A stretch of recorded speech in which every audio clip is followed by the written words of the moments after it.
Así que voy a intentar ser fiel al Señor, usar el tiempo que Él me ha dado en referirme a distintos aspectos de esta respuesta cristiana o, digamos, la responsabilidad de la Iglesia en los tiempos que corren.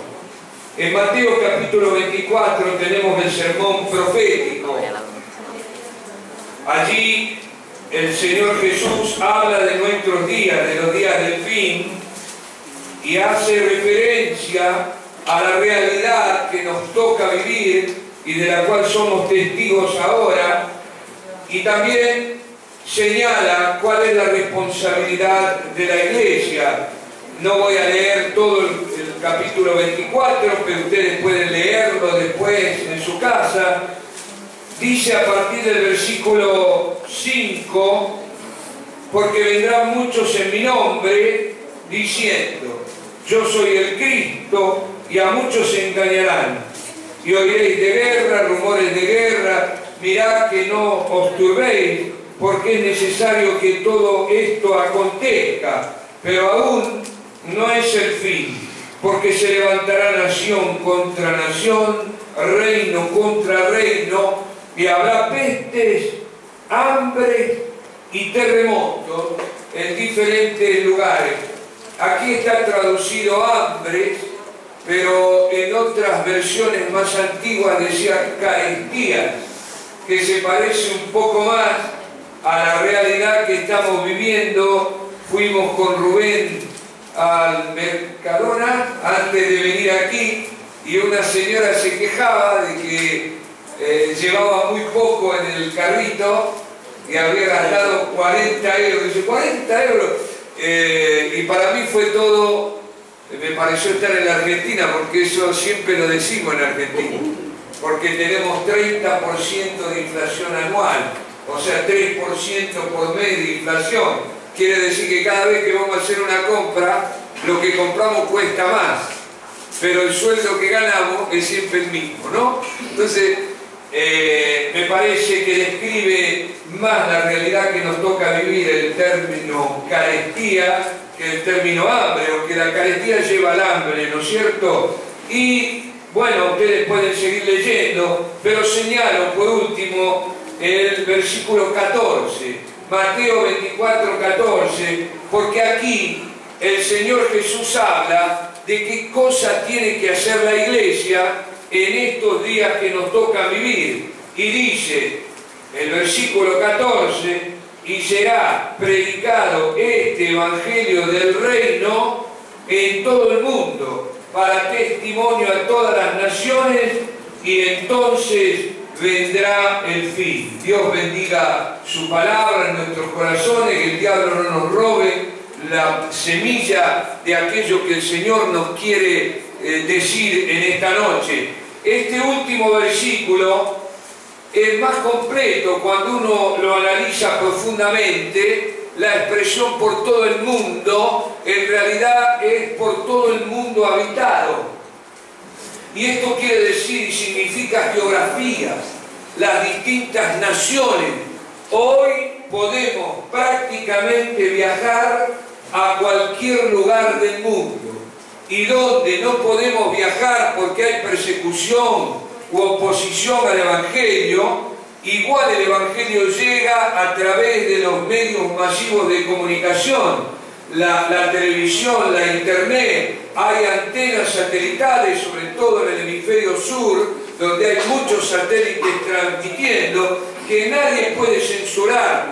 Y de hecho hay personas en países árabes y en la misma Israel que reciben los canales cristianos con antenas satelitales, porque nadie lo puede evitar esto, no hay modo de censurar ni de interferir este tipo de cosas. El apóstol Pablo no podía predicar en todo el mundo habitado, porque él conocía Europa y Asia, y faltábamos nosotros en América, ¿no es cierto? Hoy sí podemos predicar en todo el mundo habitado, y es nuestra responsabilidad tener un criterio misionero.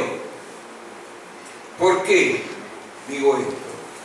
Porque ¿qué tiene que hacer la Iglesia ante esta crisis?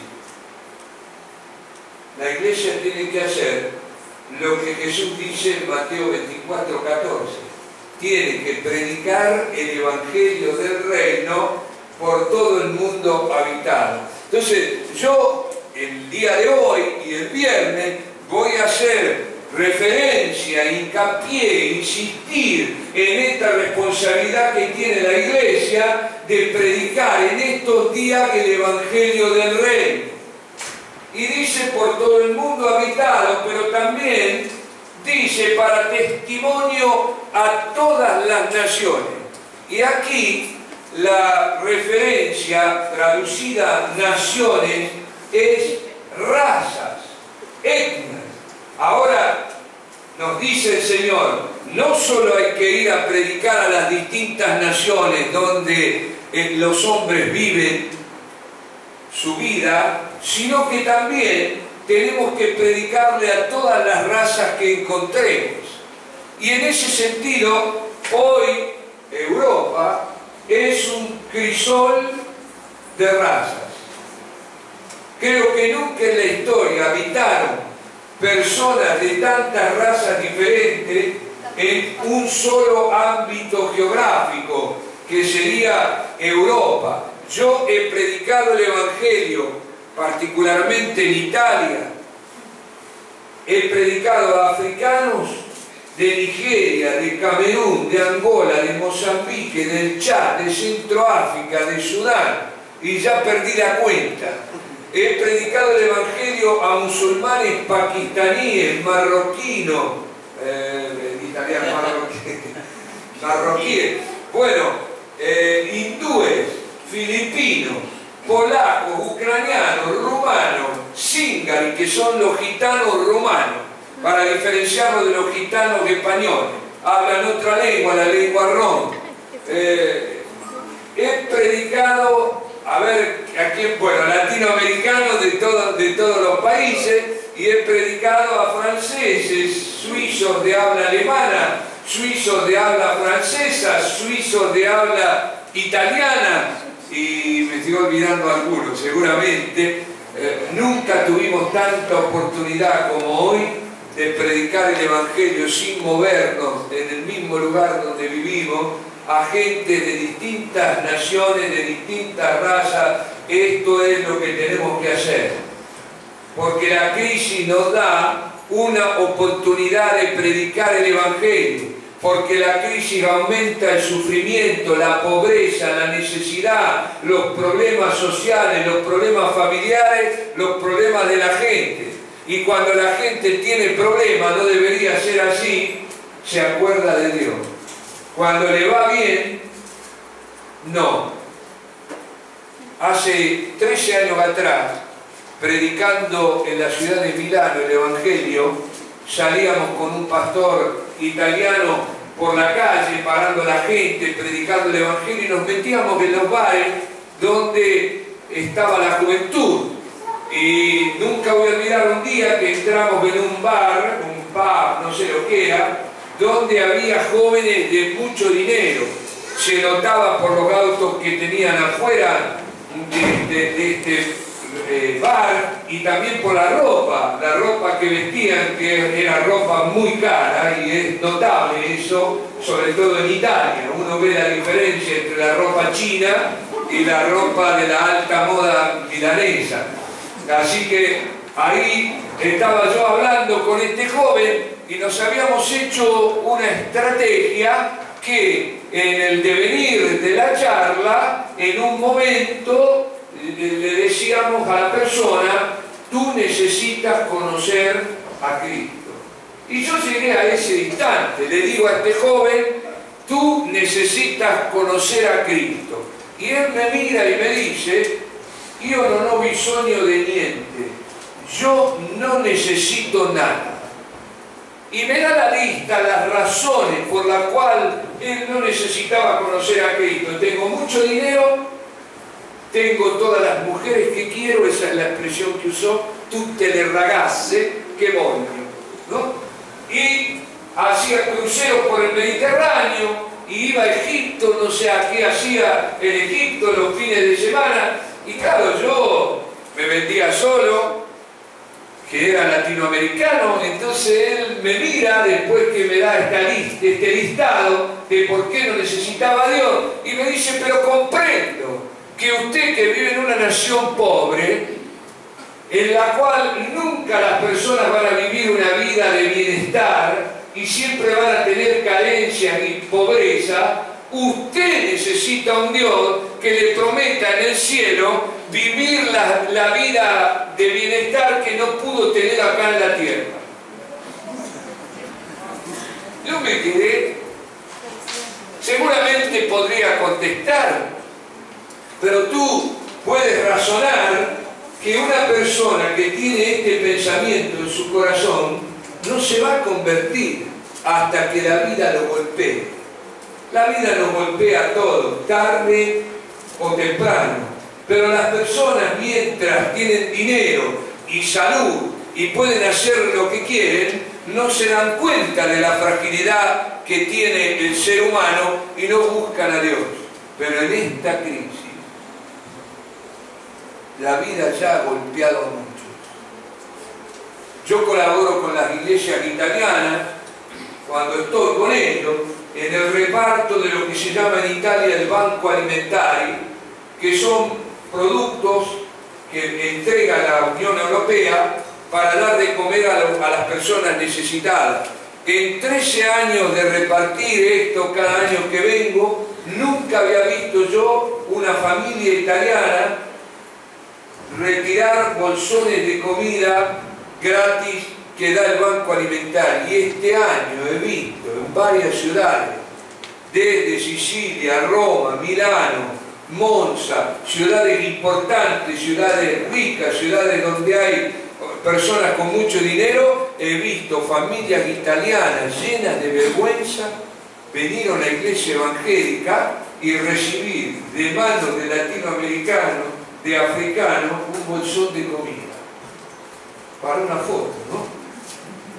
Para una foto, porque eso era impensable, era al revés. Eran los italianos los que daban, pero de pronto en esta crisis, por ahí hay inmigrantes que han conservado el trabajo y europeos que lo han perdido, porque esto no sigue una regla fija. Son circunstancias que se van dando, empresas que quiebran. ¿Por qué cuento esto? Porque esta es nuestra oportunidad. La crisis no la ha mandado Dios. Yo no estoy diciendo que Dios golpea. Estoy diciendo que Dios usa estas circunstancias para cumplir su cometido. Y nosotros tenemos que entender que la cosa ha cambiado. Yo sé que ha sido difícil predicar el Evangelio en esta tierra, pero sé que hoy, con 5 millones de parados aquí en España, las cosas no son iguales y que las personas van a ser más receptivas para buscar a Dios, porque cuando la soga nos aprieta el cuello, todos elevamos los ojos buscando el milagro que nos salve, ¿o no es así? Es así. Así que esta es nuestra oportunidad y eso es lo que tenemos que hacer, predicar el Evangelio. Y yo puedo prometerles algo, que si nosotros predicamos, porque la tendencia en la crisis de los cristianos es sálvese quien pueda. Cuando hay problemas, yo trato de preocuparme más por mi situación personal. Pero yo puedo prometerles, y ha sido mi experiencia, que cuando tú te ocupas de los negocios de Dios, Dios se ocupa de los tuyos. Y no eres deudor, porque Dios no es tampoco deudor de nadie y siempre bendice a sus hijos que hacen su obra. Por eso lo peor que podemos hacer frente a esta crisis es asustarnos y creer que ahora estamos en peligro, que vamos a perder lo que hemos logrado. No, hay que aprovechar este momento, este tiempo histórico para predicar el Evangelio y Dios va a proveer a 100 por 1, ¿o no? Amén. Yo lo creo. Cuando fue la crisis del 2001, nosotros abrimos el local de la iglesia, lo abrimos para dar de comer a la gente, porque la gente golpeó la puerta no para escuchar el Evangelio. Golpearon la puerta de la iglesia porque tenían hambre. Y nosotros quitamos el púlpito y pusimos una cocina en su lugar. ¿Y qué descubrimos? Que la cocina predicaba mejor que el púlpito. Y no estoy menoscabando la palabra del Señor, pero la mejor estrategia de evangelismo es el amor de Dios expresado por el amor de la iglesia. En estas familias italianas que venían a buscar los bolsones de comida, en las distintas iglesias, antes de entregarle el bolsón, los hermanos organizan una pequeña reunión y están escuchando la palabra de Dios. Y Dios va proveyendo.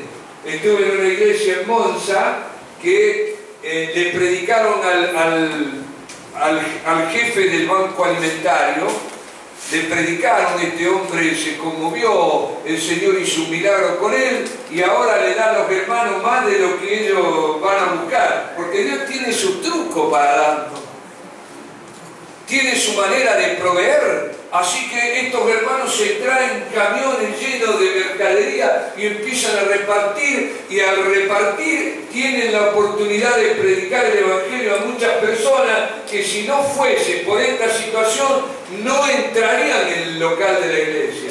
Ahora han entrado porque están necesitados y es nuestra oportunidad. Y Dios provee. Nosotros pagamos las primeras comidas con nuestro propio dinero, o mejor dicho, con los productos que teníamos nosotros, porque no había dinero en la Argentina en esa época. Así que uno traía arroz, otro traía pedazos de carne, hacíamos la comida, y un día conseguimos que un funcionario del gobierno argentino viera, hicimos un pedido, y el gobierno argentino nos dio desde el 2002 hasta fines del 2011 el dinero para dar de comer a 100 personas de lunes a viernes. Y no solo el almuerzo, sino darle una merienda reforzada, y de eso comimos todos, ¿entienden? Dios proveyó. Quizás no teníamos dinero en el bolsillo, pero no nos faltaba sustento y abrigo. Y teniendo sustento y abrigo, yo estoy contento con eso, porque lo demás trae muchos problemas. Y mientras tanto yo tengo la oportunidad de servir al Señor. Así que lo que tiene que hacer la iglesia es aprovechar esta realidad para predicar el Evangelio del Reino. ¿Amén? Eso es lo primero. Y he dado toda esta vuelta para llegar a esa primera reflexión, que nuestra responsabilidad en la hora presente es anunciar el Evangelio del Reino. Yo no me voy a detener en el Evangelio del Reino, porque si hay algo que esta congregación ha recibido, son conceptos sobre el Evangelio del Reino. No voy a usar el tiempo para repetir lo que ustedes ya saben. Sí hacer hincapié que el único Evangelio que salva es el Evangelio del Reino.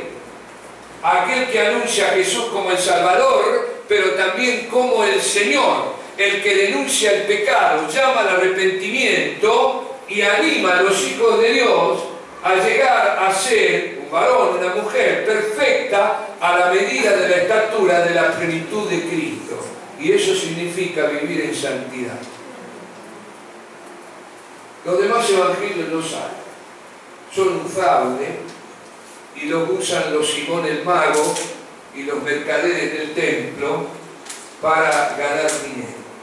El único evangelio que salva es el Evangelio del Reino, insisto, y es el evangelio que tenemos que predicar, que ya ustedes conocen. Amén.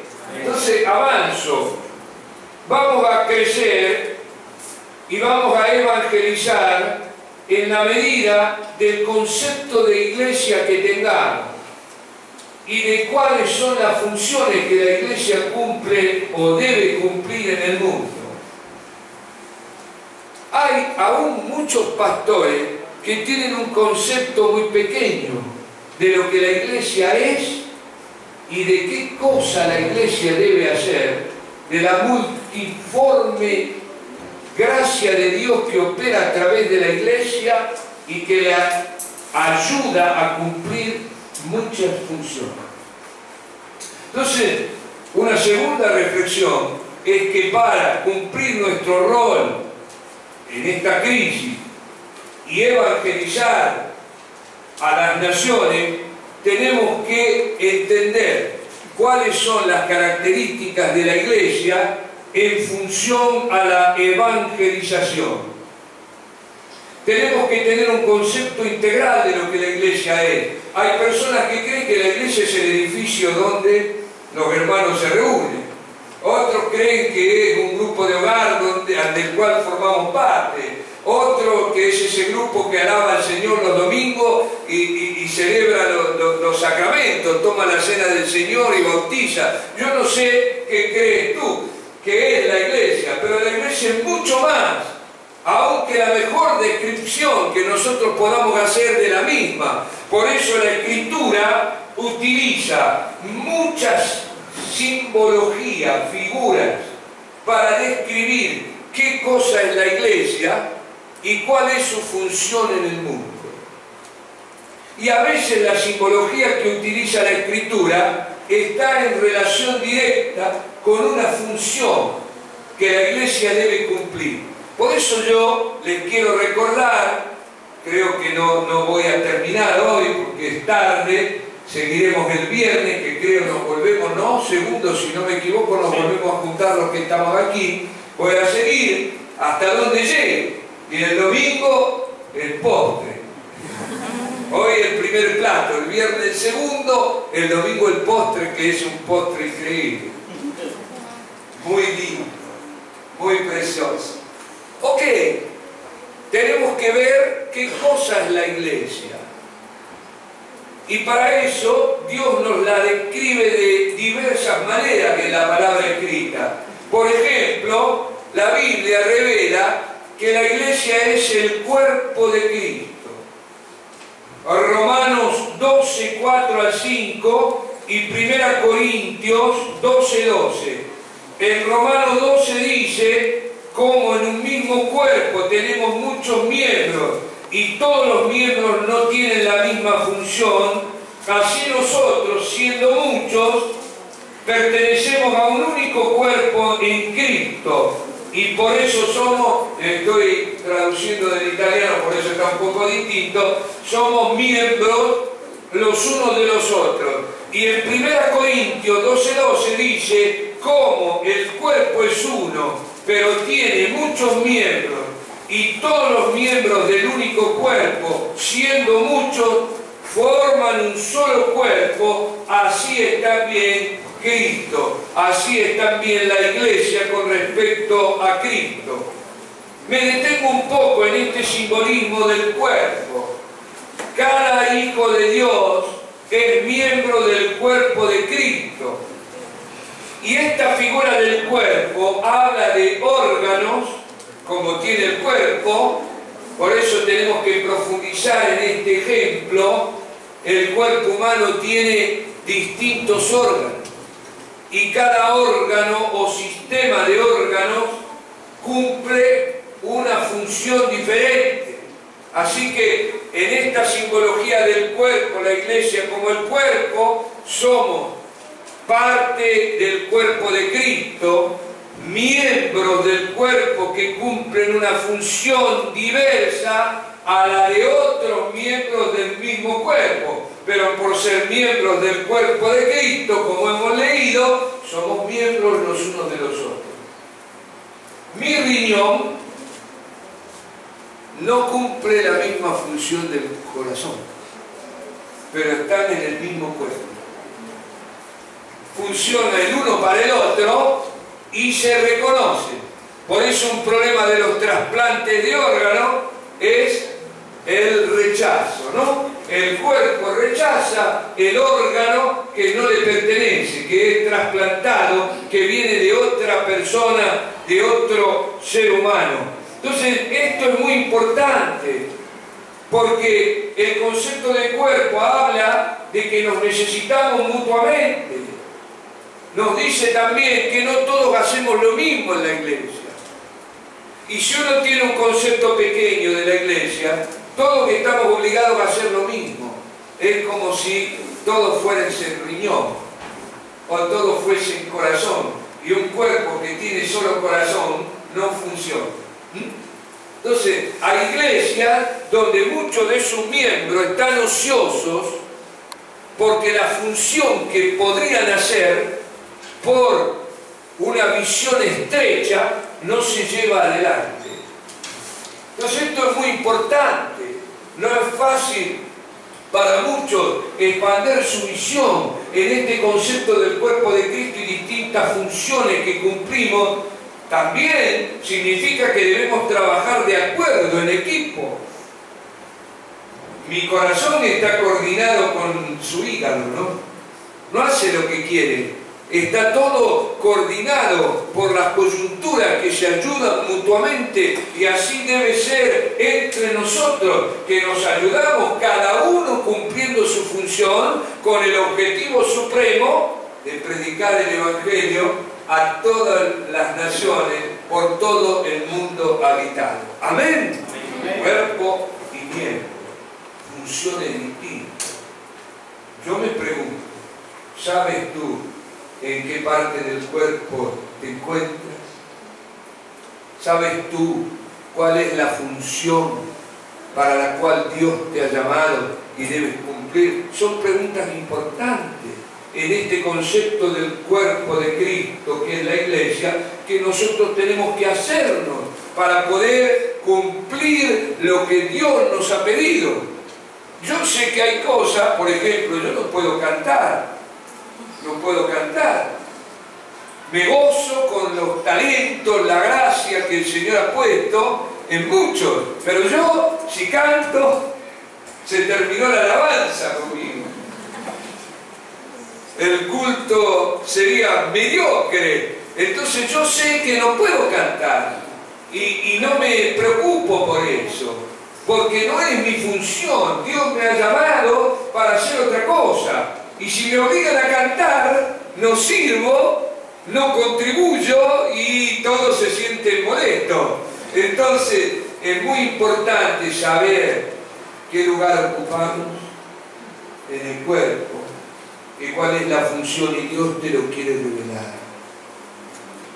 Tú tienes un talento natural que todo ser humano tiene, y ya Dios tenía una intención cuando te lo dio. Y luego te ha dado dones del Espíritu Santo que también tienen relación con la función que el Señor quiere que cumpla. Por eso es muy importante, si pensamos en evangelizar, ¿qué voy a hacer yo? ¿Qué voy a hacer? ¿Qué es lo que hago mejor? ¿Dónde puedo yo ayudar como parte de un equipo, como miembro de un equipo, para hacer este trabajo que el Señor nos ha pedido a todos? Amén. Bueno, una iglesia bíblica reconoce y favorece el desarrollo de todos los miembros del cuerpo de Cristo. Y una iglesia sabia en este sentido no obliga a todos los miembros a hacer la misma cosa, a cumplir la misma función. Si no se reconocen los órganos, muchas funciones de la iglesia no podrán ser satisfechas. El trabajo que se realice será incompleto. Por ejemplo, muy pocas iglesias han desarrollado obra social, cuando yo no tengo ninguna duda que la responsabilidad social de la iglesia está claramente explicitada en la Escritura. Y fíjense que en la iglesia de Jerusalén, después que desciende el Espíritu Santo en Pentecostés sobre los 120, lo primero que hacen los apóstoles no es predicar el Evangelio, es dar de comer a las viudas y los huérfanos. Y se funda en la ciudad de Jerusalén un comedor diario, donde venían a comer las viudas y los huérfanos, porque en el contexto sociopolítico económico de Israel, dominada por Roma, las viudas y los huérfanos se morían de hambre, porque la economía dependía del varón. Si fallecía el varón, la viuda no tenía recursos. Por eso la ley de Moisés decía que había que dejar a la viuda recoger en el campo durante la cosecha todo lo que pudiera caber en sus brazos, porque no tenía otro sustento. Y Dios, de este modo, hacía que no murieran de hambre. Está la historia de Ruth en la Biblia, que cuenta en detalle esta realidad. O sea que lo primero que hace el Espíritu Santo cuando llena a los 120 y a los 12 es dar de comer a los hambrientos. Y los primeros funcionarios de la iglesia, los primeros 7 diáconos, ¿para qué fueron elegidos? ¿Para dar la Santa Cena? ¿Para formar el grupo de alabanza? No, para reemplazar a los apóstoles en la tarea de dar de comer a las viudas y los huérfanos. Así los apóstoles podían dedicarse a la oración y a la predicación de la palabra, otra vez el concepto de cuerpo, ¿no? Todavía no había cuerpo, los apóstoles tenían que hacer lo más urgente. Lo más urgente era dar de comer. Porque no se puede predicar el Evangelio a personas que tienen la panza vacía. Primero hay que darles de comer y después podrán oír. Pero sin comer es difícil que alguien esté atento para recibir la palabra del Señor. Bueno, también otro concepto de iglesia que nos hace bien entender y recordar es el concepto de la iglesia como el pueblo de Dios. Y esto está en 1 Pedro 2, 9 al 10. Mas vosotros sois una estirpe electa, un real sacerdocio, gente santa, pueblo adquirido por Dios para anunciar las virtudes de aquel que los llamó de las tinieblas a su luz admirable. Este ejemplo de pueblo es también el concepto de familia, y de él se desprende el concepto de hermanos. Familia, hermanos, hijos del mismo Padre, amor fraternal, cobertura los unos a los otros, coyuntura. Todo viene, nosotros hablamos de coyuntura, de discipulado, cuerpo a cuerpo, creo, ¿no? Hablan aquí, así. Bueno, pero ¿de dónde viene? Viene del concepto de cuerpo y de pueblo. Pueblo.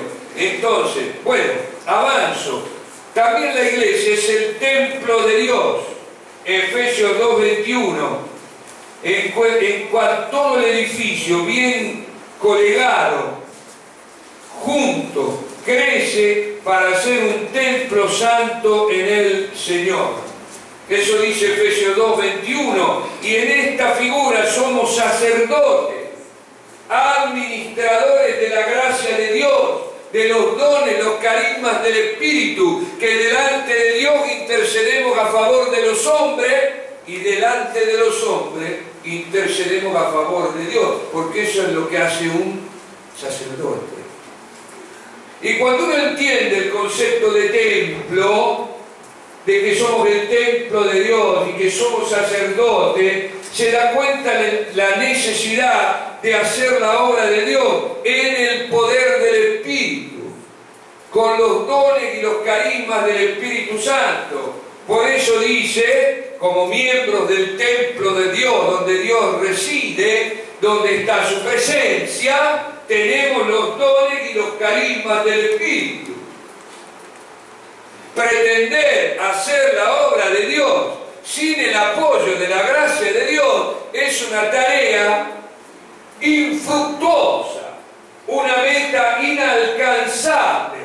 El Evangelio solo se puede predicar y tendrá fruto cuando somos guiados y dinamizados, sostenidos por el poder del Espíritu.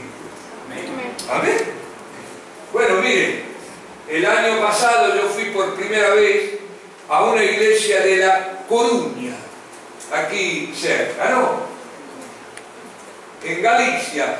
Y yo llego a la reunión un domingo a la mañana, un poco antes.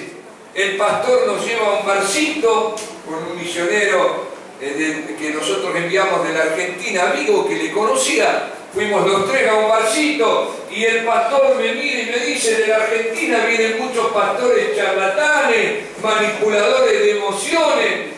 Yo estaba tomando un café, el café se me quedó acá. Imagínense si te reciben a ti.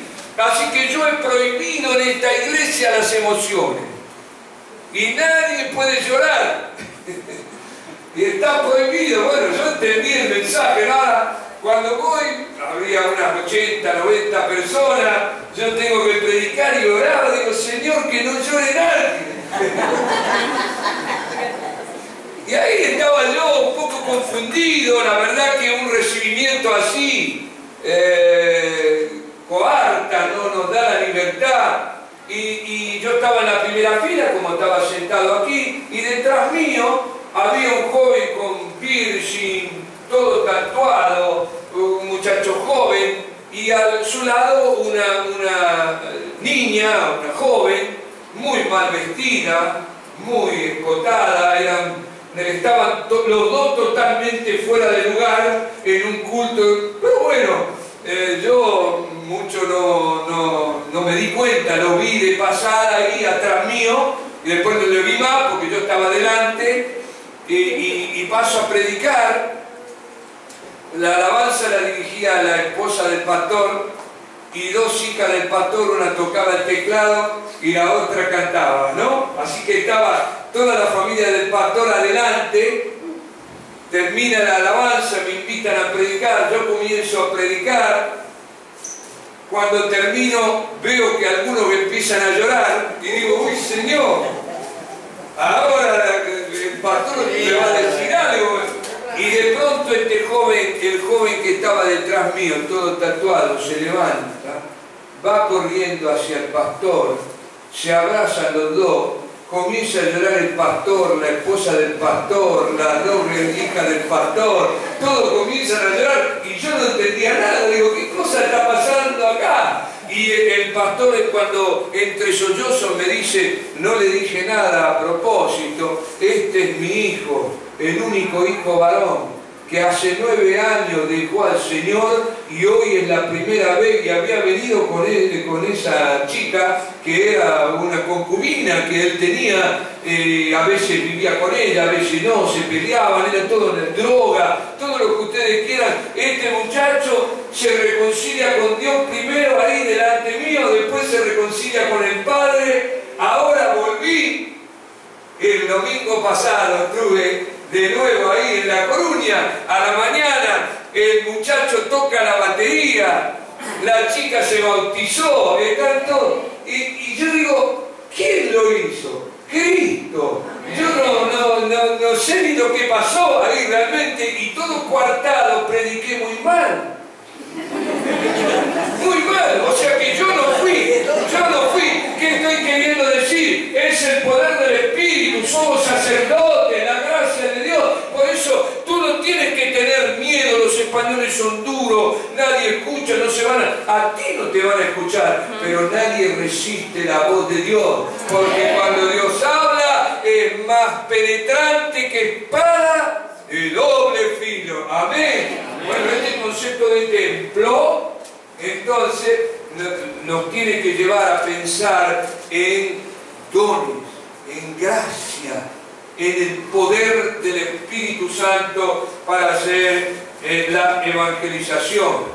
Bueno, otra figura, la Biblia habla en Efesios capítulo 6 de que nosotros somos el ejército de Dios. Habla de la guerra espiritual, dice: no tenemos lucha contra sangre y carne, sino contra principados, potestades, huestes de maldad.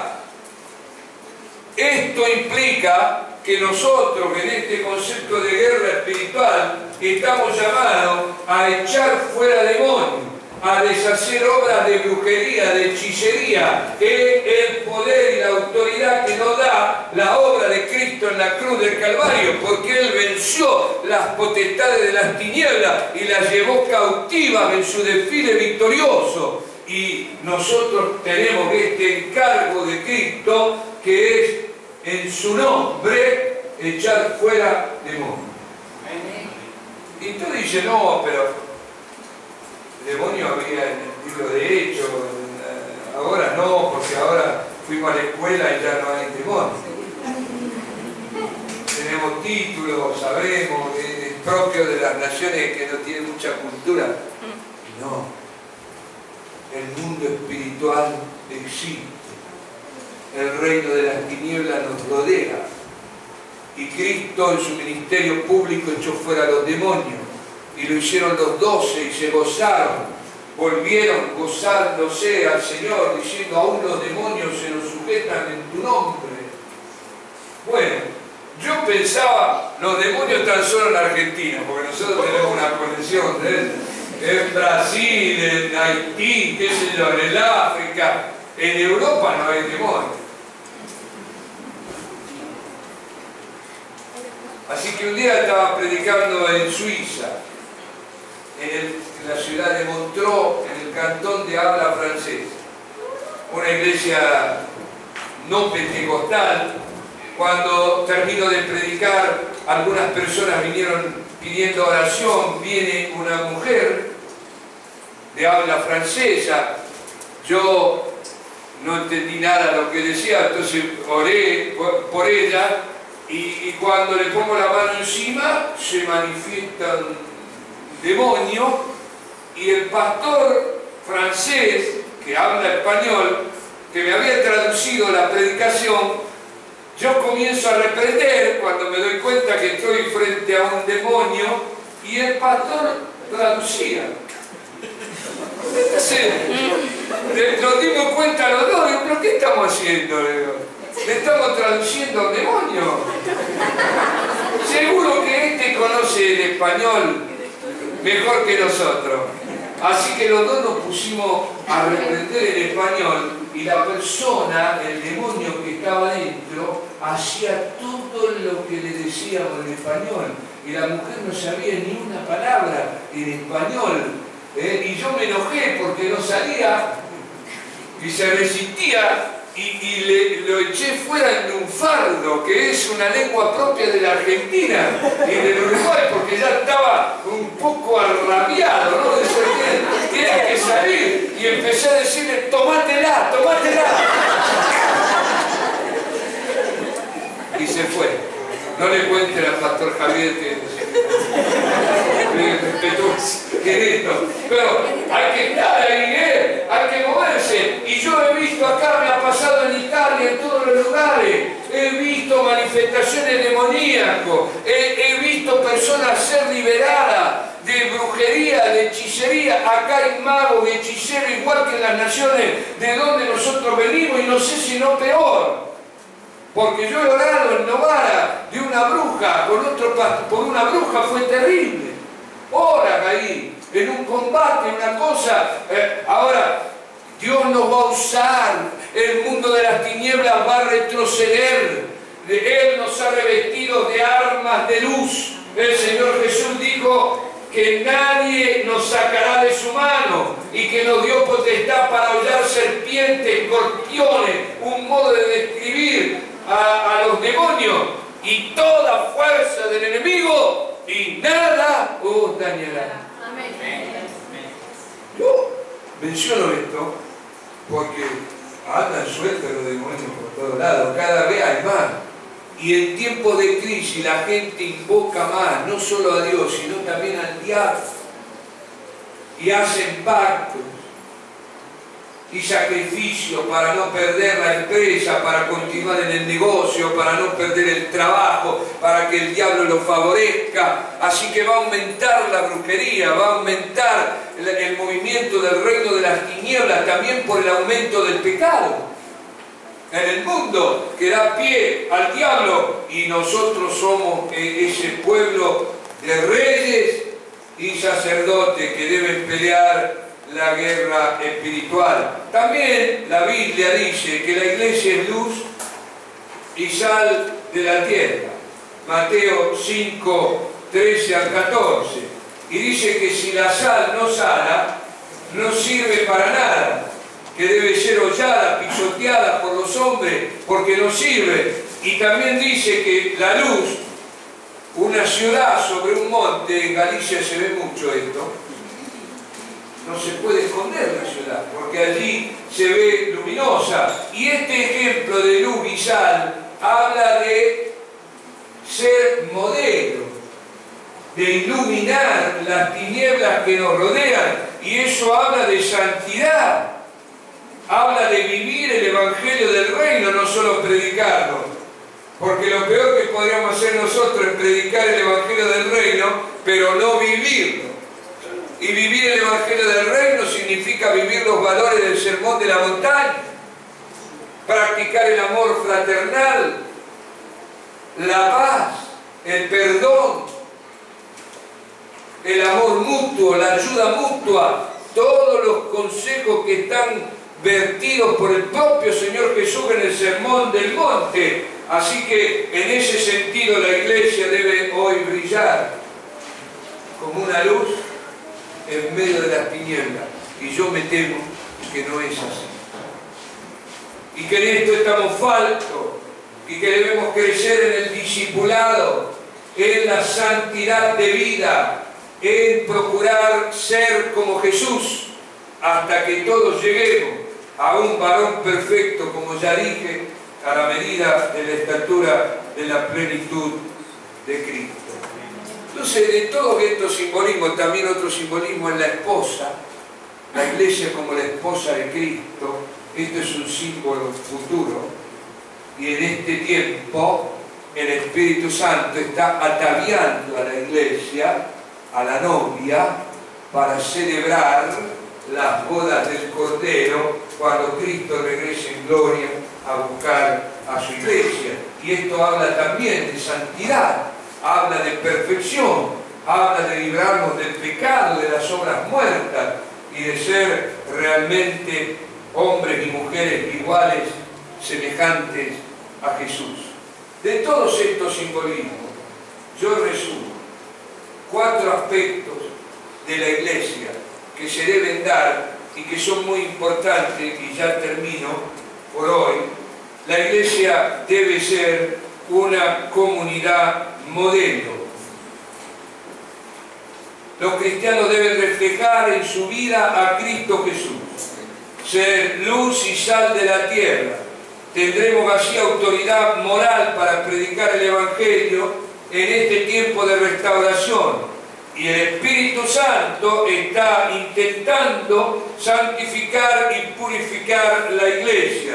Por eso debemos, en este tiempo de aumento del mal en el mundo, en este tiempo de crisis, diferenciarnos completamente del mundo, con una calidad de vida distinta de aquellos que no son creyentes.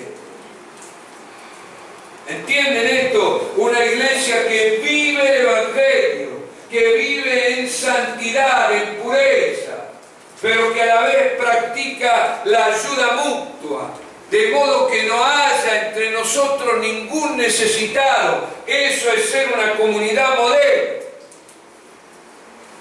Porque el que tiene bienes de este mundo y ve a su hermano padecer necesidad y cierra su corazón contra él, ¿cómo dice que mora el amor de Dios en su corazón?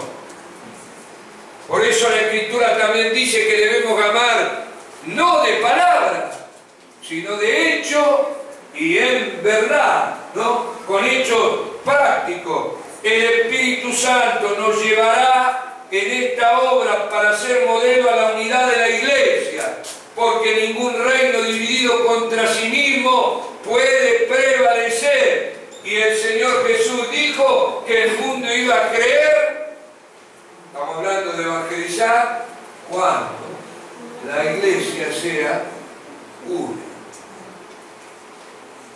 Para que el mundo crea, debemos crecer en unidad, y el Espíritu Santo está haciendo esto. En segundo lugar, el Espíritu Santo está santificando a la Iglesia, para que la Iglesia sea sin mancha, sin arruga, y refleje la santidad de Dios. Y en estos días, como hizo en la Iglesia de Jerusalén, el Espíritu Santo guiará al pueblo de Dios a vivir la cultura del reino, con la escala de valores del Sermón de la Montaña, en el interno Mientras el mundo está en crisis, nosotros debemos crear una contracultura de raíz cristiana. La iglesia de Jerusalén vivía los valores del reino y por eso ganó el favor del pueblo. Era una comunidad de amor donde la abundancia de algunos cubría la escasez de otros, de modo que entre ellos no había ningún necesitado. Y en esto tenemos que crecer y avanzar, y la crisis nos va a ayudar. La crisis nos va a ayudar. Nosotros en la crisis del 2001, los hermanos que vivían cerca, como no tenían dinero para pagar el gas, o no podían cada uno alimentar una cocina, los hermanos comenzaron a cocinar, los que vivían juntos, a cocinar una sola comida para todos. Y esto motivó muchas expresiones de ayuda mutua, de compartir lo poco, lo mucho que el Señor nos daba, y pudimos vivir de este modo, y aún de bendecir a vecinos. ¿Qué? Porque donde comen dos, comen tres, ¿no? Más o menos. Siempre hay un plato de más, y fue de testimonio, un ejemplo pequeño, sencillo. Pero nosotros tenemos que dejar el individualismo, el preocuparnos solo por nuestro propio interés, y el empezar a practicar la ayuda mutua. Muchas veces nosotros hemos ido, alguien no tenía vivienda, y el grupo de hogar iba y comenzaba a construir paredes y a poner el techo, y los vecinos todos mirando. ¿Quiénes son estos que vienen y trabajan cada uno con su cuchara de albañil, su martillo? Vienen aquí y preguntaban: ¿y ustedes por qué vienen? Y abrió la boca, preguntó. Porque la mejor estrategia de evangelización es el amor. El amor. Nadie evangeliza más poderosamente. Amén. Bueno, podría seguir, pero ustedes se van a ir, me van a dejar solo. Una comunidad modelo, santa y que viva los valores del reino, como dijimos. Pero también la iglesia debe ser una comunidad profética. Y hemos visto el ejemplo de templo, hemos dicho lo de la guerra espiritual, el ejército de Dios. ¿Qué es ser una comunidad profética? Es una comunidad que revela la persona de Dios, revela la voluntad de Dios. Una iglesia profética es la que denuncia el pecado, la que llama al arrepentimiento, la que anuncia el juicio de Dios, la que anima al pueblo a buscar la entera santificación. Esto es una comunidad profética. Porque ser profeta es hablar de parte de Dios. Es decir lo que Dios quiere que digamos, no lo que a nosotros se nos ocurre. Una iglesia profética es aquella que se basa solo en la palabra de Dios, la palabra profética más segura, la Biblia, y que no acepta ninguna otra fuente de revelación. Porque hoy hay muchos que dicen ser apóstoles y no lo son, y muchos otros más que son falsos profetas y que contradicen con sus palabras lo que está escrito en este libro. Nosotros somos llamados a ser una comunidad profética que habla solo lo que Dios ya ha revelado en este libro, que está completo y no necesita que ninguno le agregue nada. Porque todo lo que agregan contradice lo que está escrito. Y si no, búsquenlo por ustedes mismos y se van a dar cuenta. Bueno, la iglesia debe ser también una comunidad sanadora, terapéutica. A medida que aumenta la crisis y los problemas, aumenta el sufrimiento, los problemas mentales, la destrucción de la familia, el abandono de los hijos. Yo he visto cosas en Bélgica terribles de la comunidad latinoamericana inmigrante, ¿no? Hogares destruidos, niños que quedan, uno en el Ecuador, el otro en el Perú, que no van a ver nunca a la la abuela, y todo eso es con costo. A veces la vida, yo no digo esto con juicio, ¿no? Pero no es normal, no es normal. Y a veces yo me pregunto, ¿no sería mejor morirnos de hambre y todo? Y no dejar niños sin madre o sin padre. No lo sé, es una pregunta que cada uno debe responder. Yo estoy diciendo lo que a mí me parece, no estoy juzgando a nadie, pero ¿dónde va a encontrar un huérfano el padre y la madre que no tuvo? ¿Dónde va a encontrar una persona que fue maltratada, tratada injustamente, la justicia que no recibió en la vida si no es en la iglesia? Por eso la iglesia es un hospital. Es un hospital. La mayoría de nosotros vinimos marcados, dolidos, ¿o no? No levanten la mano. Pero a mí me salvó la iglesia. Yo me sané. Fui restaurado, porque la iglesia verdaderamente es un hospital del alma, un hospital del espíritu, de todas esas realidades de la vida, de los golpes, y que cada vez va a ser mayor, porque a medida que se rompe el orden de Dios, que se destruye la familia, que se abandonan los hijos, que se vive en el pecado, en la droga, en el alcohol, aumentan los problemas. Y alguien tiene que actuar como médico. ¿Y quién es el médico? El médico de los médicos es Cristo, pero nosotros somos los enfermeros. Y qué tremendo, una iglesia abierta para rehabilitar a los drogadictos, una iglesia que da de comer al hambriento, una iglesia que recoge al huérfano, a la viuda, una iglesia que va al hospital donde la gente se muere y agoniza, una iglesia que recoge a los niños de la calle. Yo, cuando voy a Roma, salgo a dar de comer con un... Yo pensaba que eso pasaba en la Argentina nomás. Salimos a dar de comer a los mendigos, a la gente que vive en la calle. Ustedes no tienen idea la cantidad de gente en Roma que vive en la calle, que no tiene casa, que no come, que necesita ayuda. Y ahí vamos con un camión que dice per la estrada, por la calle, y llevamos fideo, porque en Italia y bebida y algún dulce, y yo he dado de comer debajo de la ventana del Papa.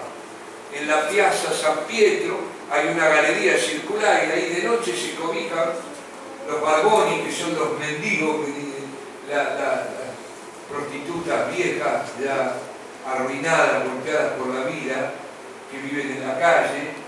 Y van ahí y muchos sin documento, de todas las lenguas, y lo mismo en las estaciones del ferrocarril. Una comunidad sanadora. Y miren, me han bendecido en toda la lengua. Yo no entendía lo que me decían, pero no tengo ninguna duda al mirar el rostro cuando yo le daba un panino, un sándwich, le daba el sándwich, me respondían en una lengua que no entendía, pero el rostro expresaba una gran bendición. Y yo salía todo bendito, mojado, ungido por la bendición de personas, me acuerdo de kurdos, afganos, no sé, de personas rarísimas, vestidas con un denominador común. Tenían hambre. Y solo los cristianos. Una comunidad sanadora. Miren, y es tan tremendo el amor de Dios como contagia que también une la iglesia. Y ahí en Roma Termini, la estación de ferrocarril más grande de Roma, donde vienen todos los trenes, allí un grupo estaba haciendo lo mismo y nos encontramos y empezamos a decir quiénes son, y eran católicos, fundados por una mujer francesa que había tenido carga por las prostitutas de la calle y luego lo había extendido a los mendigos, y salían ellos a dar de comer y tenían un centro de rehabilitación para quitar a las mujeres que hacían este trabajo en la calle y darles una oportunidad de una nueva vida. Y bueno, haciendo lo mismo nos invitan, dicen, miren, tenemos un centro, ¿por qué no vienen? Así que al otro día el pastor y yo nos fuimos a un centro ahí, mismo en Roma, y era una cosa católica grandísima. Adentro tenían su propia huerta, eran autosuficientes, había un montón de dependencias detrás de los muros de este convento, y allí entramos un poco extrañados de lo que veíamos. Nos llevan a comer, había 2 curas, 3 monjas y unas 30 mujeres que parecían monjas como estaban vestidas, pero que meses atrás realizaban la prostitución en la calle y ahora le habían entregado su vida a Cristo y estaban transformadas. Y estábamos cenando y el cura no sabía qué tipo de evangélico éramos, ¿no? Porque para un católico es difícil entender la división de la iglesia evangélica. Así que ahí el cura, y de pronto dijimos pentecostal, carismático, y ahí entendió. Entonces el cura dice, vamos a la iglesia a orar juntos. Y fuimos a la iglesia. No le digan a Javier, estaba lleno de santos, la Virgen María. Y no tuvimos tiempo de tapar nada, ¿no? Estábamos allí y oraban, ellos su rezo y nosotros como podíamos ahí orando. Cuando terminan de rezar, el cura me dice, nosotros no sabemos nada sobre el bautismo en el Espíritu Santo. ¿Por qué no nos ministra? Y yo termino predicando por haber repartido pan en la calle, un sándwich, porque este es el asunto, ¿no? Haber dado un pedazo de pan a un hambriento, termino predicando sobre el Espíritu Santo en una iglesia católica. Y ahora, aún hoy, continúa la relación entre el pastor italiano y este grupo católico. Y no sé en qué va a terminar, pero muchos de ellos han recibido el bautismo del Espíritu Santo. Bendito sea el Señor. Una comunidad sanadora a través del amor y sanadora en todo sentido. Y finalmente digo, una comunidad transformadora. Transformadora, que transforma la sociedad en la que vive. Nosotros podemos transformar la situación, cambiar, meter paz donde hay guerra, reconciliación donde hay odio, dar pan cuando hay hambre. Nosotros podemos cambiar la sociedad en la que vivimos. Y el domingo van a ver, porque yo soy testigo de eso, ¿no? Y soy pastor de una iglesia de 350 miembros, pero que no se parecen a nosotros, porque están dentro de una prisión. De 700 prisioneros, 350 se convirtieron al Señor, y esa cárcel es una demostración de que Cristo puede cambiar el infierno en paraíso. La iglesia, una comunidad transformadora que cambia la realidad donde trabaja y predica el Evangelio. Ok, Dios mío, pongámonos de pie. Son muy valientes ustedes.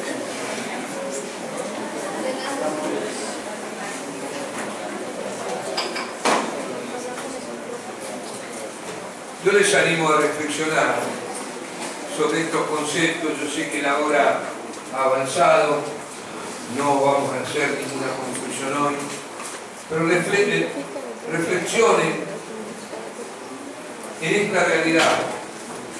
La crisis para nosotros es una oportunidad de predicar el Evangelio, y Dios nos va a usar y nos va a bendecir. Amén. Amén. Señor y Padre nuestro, te damos gracias porque tú nos has permitido vivir en esta época de la historia. Una época extraordinaria, donde veremos tu gloria y tu regreso, Señor, y donde se van a cumplir todas las profecías que tú has realizado, y algunas ya se están cumpliendo. Por eso te ruego, este grupo de hermanos y hermanas que han venido emigrando a esta nación, yo te ruego que ellos puedan ser luz, sal en esta tierra española y puedan bendecir esta nación compartiendo el bendito Evangelio de nuestro Señor Jesucristo. Por eso te rogamos, Señor, no tenemos mucha capacidad, no sabemos mucho, nos sentimos impotentes, pero tú dices que escoges lo que no sirve, Señor, para realizar tu obra. Por eso queremos decirte que estamos dispuestos, Señor, que queremos que tú nos uses y que en este contexto de temor, donde la gente tiene miedo al futuro, donde no sabe qué hacer, donde habla con angustia, Señor, permite que nosotros nos demos cuenta que tenemos la respuesta, que la respuesta eres tú y que solo tenemos que abrir la boca. Padre, vamos a volver a nuestros hogares, líbranos del mal, bendícenos, Señor, que nada ocurra y que podamos reflexionar en nuestra misión aquí en España. En el nombre de Jesús oramos. Amén.